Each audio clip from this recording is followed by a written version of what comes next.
By now you're familiar with Kinetex core shell technology, so you know the columns deliver ultra-high performance on conventional HPLCs such as this Agilent 1100. So today, we will show you how just a few simple modifications can help maximize the performance of your Kinetex core shell column. The good news? It's easy. Dr. Rustamov. Hello, I'm Dr. Ismail Rustamov, R&D group leader here at Phenomenex. The most relevant system parameters affecting the peak volumes are the following: the connective tubing volume, detect response time, and flow cell volume. Now with Dr. Rustamov's supervision, I'll now demonstrate the optimization steps for you.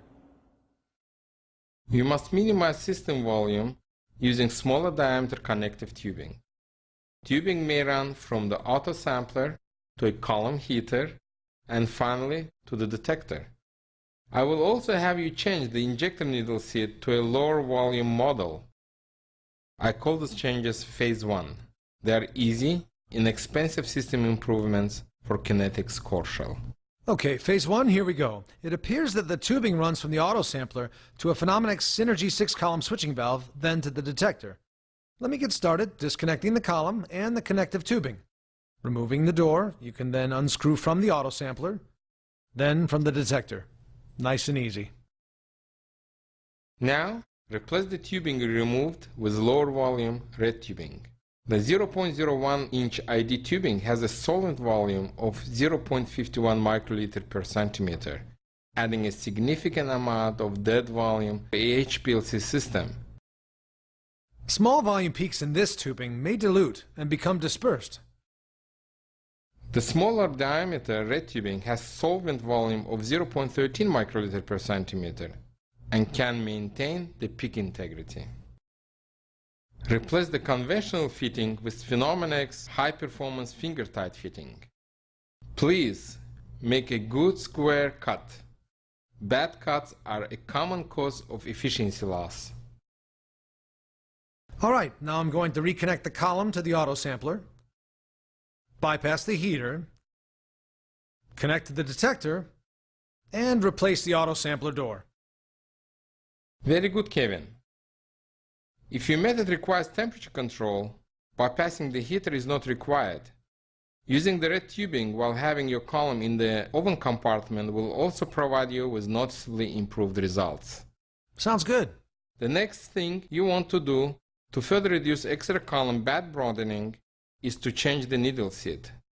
You will need to go into the software to perform this. I'm going to the diagnosis window of the software.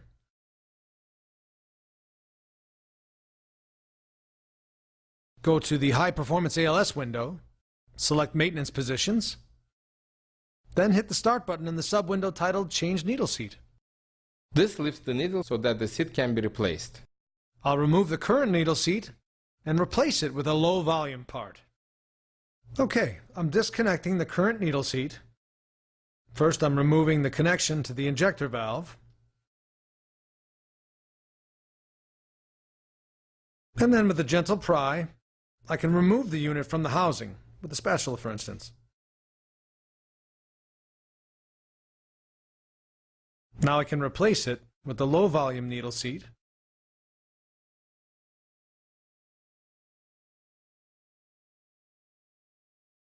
And reconnect the fitting. And then with a quarter turn at the end. There. Remember to come back to the software and end the program, or you will have some big problems.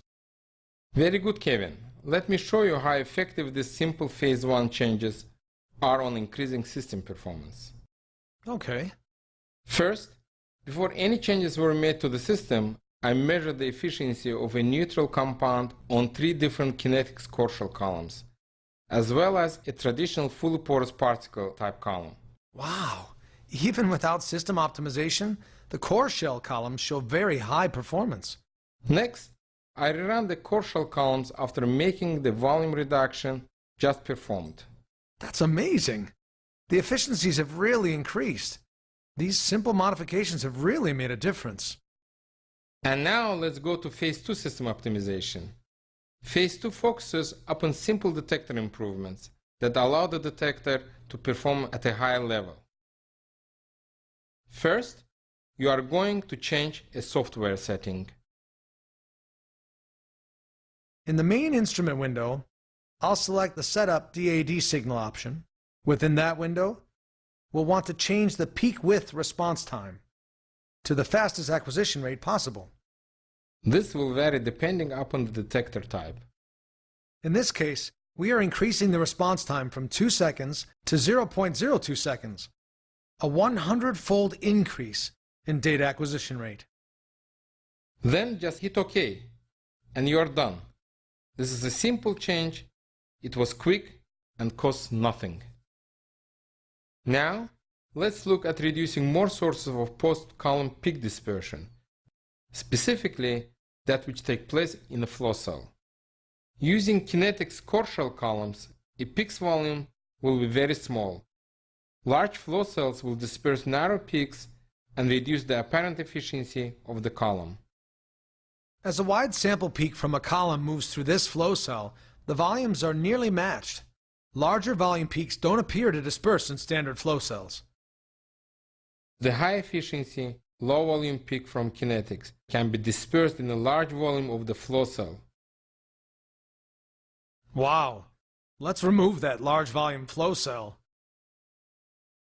I have the detector turned off, and I'm now going to disconnect the inlet and the outlet lines of the current flow cell.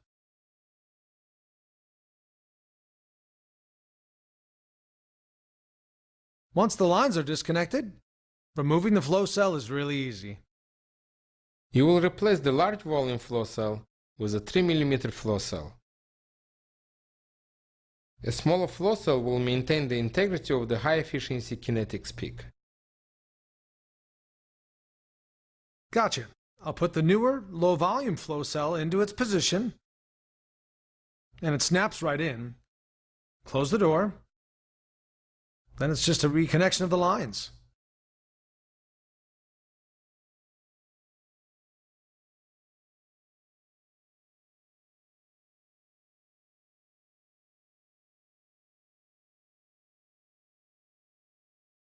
And then with a quarter turn at the end.